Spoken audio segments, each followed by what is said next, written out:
I made it clear to President Putin, in a manner very different from my predecessor, that the days of the United States rolling over in the face of Russia's aggressive actions, interfering with our elections, cyber attacks, poisoning its citizens, are over. We will not hesitate to raise the cost on Russia and defend our vital interest and our people. And we will be more effective in dealing with Russia when we work in coalition and coordination with other like-minded partners. The politically motivated jailing of Alexei Navalny and the Russian efforts to suppress freedom of expression and peaceful assembly are a matter of deep concern to us and the international community. Mr. Navalny, like all Russian citizens, is entitled to his rights under the Russian Constitution.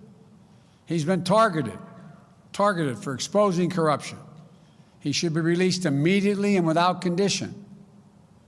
We'll also take on directly the challenges posed by our prosperity, security, and democratic values by our most serious competitor, China. We'll confront China's economic abuses, counter its aggressive, coercive action to push back on China's attack on human rights, intellectual property, and global governance. But we are ready to work with Beijing when it's in America's interest to do so.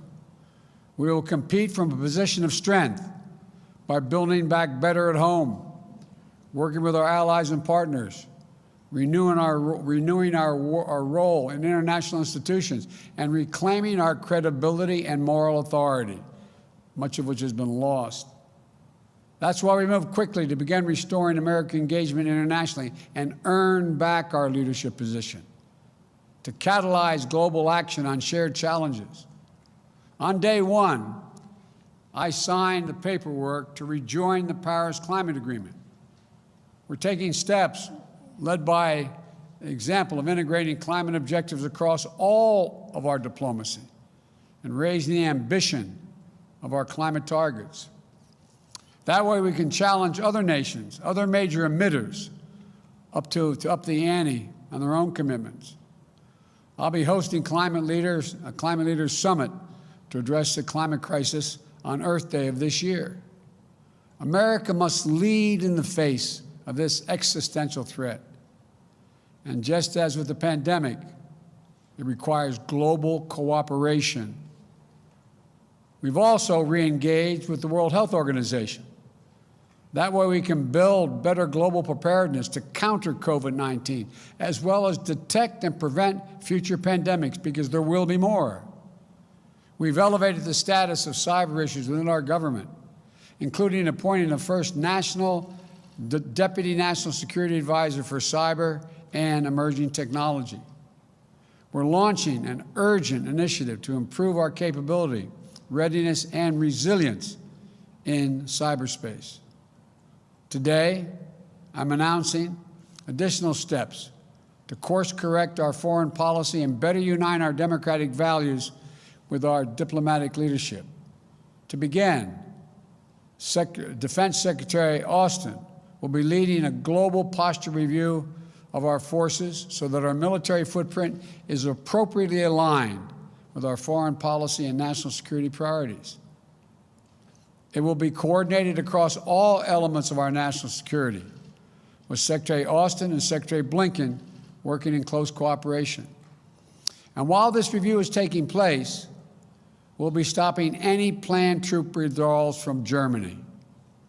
We're also stepping up our diplomacy to end the war in Yemen, a war which has created a humanitarian and strategic catastrophe. I've asked my Middle East team to ensure our support for the United Nations-led initiative to impose a ceasefire, open humanitarian challenge, and restore long-dormant peace talks. This morning, Secretary Blinken appointed Tim Lenderking, a career foreign policy officer, as our special envoy to the Yemen conflict, and I appreciate him doing this. Tim has lifelong experience in the region, and he'll work with the UN envoy and all parties to the conflict to push for a diplomatic resolution. and Tim's diplomacy will be bolstered by USAID working to ensure that humanitarian aid is reaching the Yemeni people who are suffering unendurable devastation. This war has to end. And to underscore our commitment, we are ending all American support for offensive operations in the war in Yemen, including relevant arms sales. At the same time, Saudi Arabia faces missile attacks, UAV strikes, and other threats from Iranian-supplied forces in multiple countries. We're going to continue to support and help Saudi Arabia defend its sovereignty and its territorial integrity and its people. We also face a crisis of more than 80 million displaced people suffering all around the world. The United States' moral leadership on refugee issues was a point of bipartisan consensus for so many decades when I first got here. We shine the lamp of liberty on oppressed people. We offered safe havens for those fleeing violence or persecution. And our example pushed other nations to open wide their doors as well. So today, I'm approving an executive order to begin the hard work of restoring our refugee admissions program to help meet the unprecedented global need. It's going to take time to rebuild what has been so badly damaged, but that's precisely what we're going to do.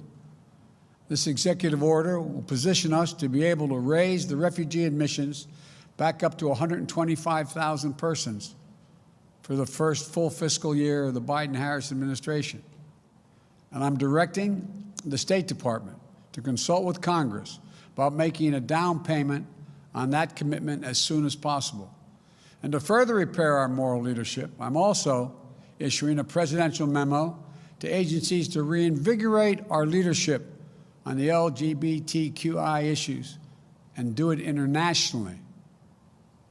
You know, we'll ensure diplomacy and foreign assistance are working to promote the rights of those individuals, included by combating criminalization and protecting the LGBTQ refugees and asylum seekers. And finally, to successfully reassert our diplomacy and keep Americans safe, prosperous, and free, we must restore the health and morale of our foreign policy institutions. I want the people who work in this building and our embassies and consulates around the world to know I value your expertise and I respect you, and I will have your back. This administration is going to empower you to do your jobs, not target or politicize you. We want a rigorous debate that brings all perspectives and makes room for dissent. That's how we'll get the best possible policy outcomes. So with your help, the United States will again lead, not just by the example of our power, but by the power of our example. That's why my administration has already taken the important step to live our domestic values at home, our democratic values at home.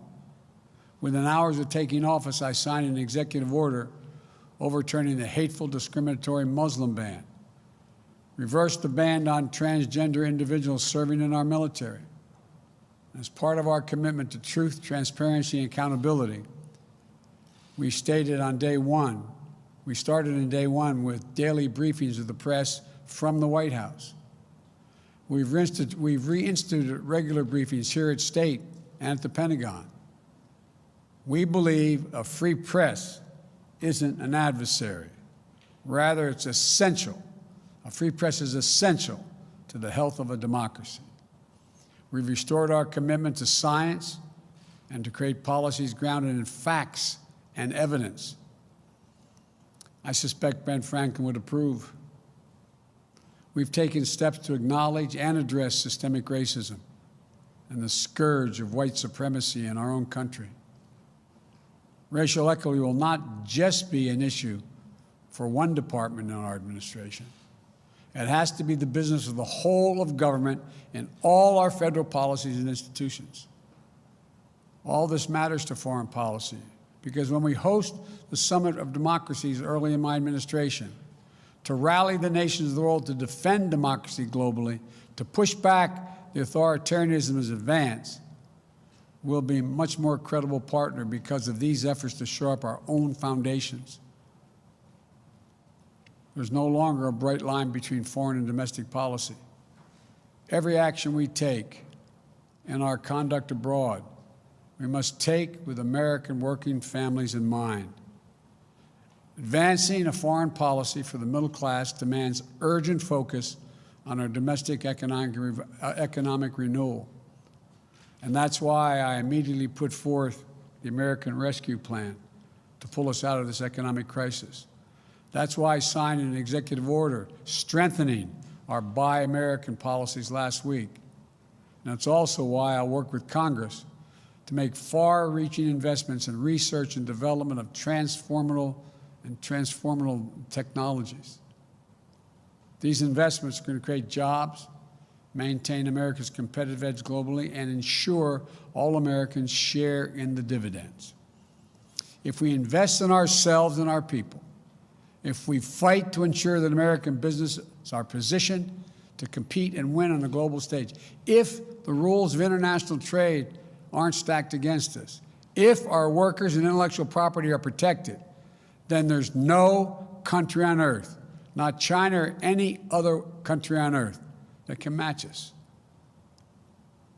Investing in our diplomacy isn't something we do just because it's the right thing to do for the world. We do it in order to live in peace, security, and prosperity. We do it because it's in our own naked self-interest. When we strengthen our alliances, we amplify our power, as well as our ability to disrupt threats before they can reach our shores. When we invest in economic development of countries, we create new markets for our products and reduce the likelihood of instability, violence, and mass migrations. When we strengthen health systems in far regions of the world, we reduce the risk of future pandemics that could threaten our people and our economy. When we defend equal rights of people the world over, of women and girls, LGBTQ individuals, indigenous communities, and people with disabilities, the people of every ethnic background and religion, we also ensure that those rights are protected for our own children here in America. America cannot afford to be absent any longer on the world stage. I come today to the State Department, an agency as old and as storied as the nation itself, because diplomacy has always been essential to how America writes its own destiny. For the diplomacy of Ben Franklin helped assure the success of our revolution. The vision of the Marshall Plan helped prevent the world from foundering on the wreckage of war. And the passions of Eleanor Roosevelt declared the audacious idea of universal rights that belong to all. The leadership of diplomats of every stripe doing the daily work of engagement created the very idea of a free and interconnected world. We are a country that does big things. American diplomacy makes it happen, and our administration is ready to take up the mantle and lead once again. Thank you all. May God bless you and protect our troops, our diplomats, and our development experts, and all Americans serving in harm's way. Going this way. Thank you all.